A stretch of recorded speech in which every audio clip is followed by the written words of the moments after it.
ഉത്രാടം ദിവസം വൈകിട്ടത്തെ വീഡിയോ ആണ് കേട്ടോ അത്. അതായത് നമുക്ക് പെരുന്നാളിന് മറക്കാതെ നമുക്ക് ബിരിയാണി കൊണ്ടുവന്ന് തരുന്നത് ഒന്ന് രണ്ട് ഫ്രണ്ട്സ്, നല്ല സുഹൃത്തുക്കളുണ്ട്. അപ്പോൾ അവരെ നമുക്ക് മറക്കാൻ പറ്റില്ലല്ലോ. വിഷുവിനും ഓണത്തിനൊക്കെയാണ് നമ്മൾ നല്ലൊരു സദ്യയോ പായസമൊക്കെ നമ്മൾ അവർക്ക് കൊടുക്കുക. അപ്പോൾ ഊണിന് വിളിച്ചപ്പോൾ ഒന്ന് രണ്ട് ആൾക്കാർ വരാൻ പറ്റിയില്ല, അവരുടെ വീട്ടിൽ ഹോസ്പിറ്റൽ കേസ് ആയതുകൊണ്ട്. അപ്പോൾ അതുകൊണ്ട് നമ്മൾ വൈകിട്ട് പായസം പിന്നെ കുറച്ച് പഴം പൊങ്ങിയതും കൂട്ടിയിട്ട് നമ്മൾ അവരുടെ വീട്ടിലേക്ക് കൊടുത്തയക്കാമെന്ന് വിചാരിച്ചു. അപ്പോൾ അത് അമ്മ അതൊക്കെ പാക്ക് ചെയ്തു, അനിയൻ കൊണ്ടു കൊടുത്തു കേട്ടോ. അപ്പോൾ ഇങ്ങനെയല്ലേ നമുക്ക് പരസ്പരം സ്നേഹവും ബന്ധങ്ങളൊക്കെ നമുക്ക് നിലനിർത്തി പോകാൻ പറ്റുള്ളൂ. പിന്നെ ഇത് തിരുവോണം ദിവസത്തെ വീഡിയോ ആണ് കേട്ടോ. അപ്പോൾ ആ ഭക്ഷണം വിളമ്പുമ്പോൾ അച്ഛൻ അവിടെ പാട്ട് പാടുന്നുണ്ട്, ഒന്ന് കേട്ട് നോക്കൂ.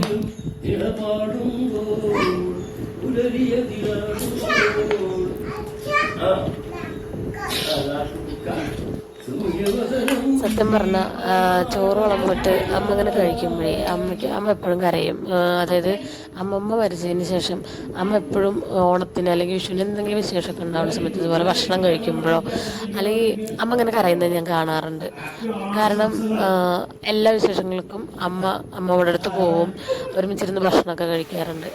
അപ്പോൾ അമ്മയ്ക്കത് ഭയങ്കര ഓർമ്മയാണ്, എപ്പോഴും കരയും. ഞങ്ങൾ ചോദിക്കാറില്ല അമ്മ എന്താ കരയണ്, ചോദിക്കാറില്ല, കാരണം നമുക്ക് മനസ്സിലായ ഒരു കാര്യമാണല്ലോ.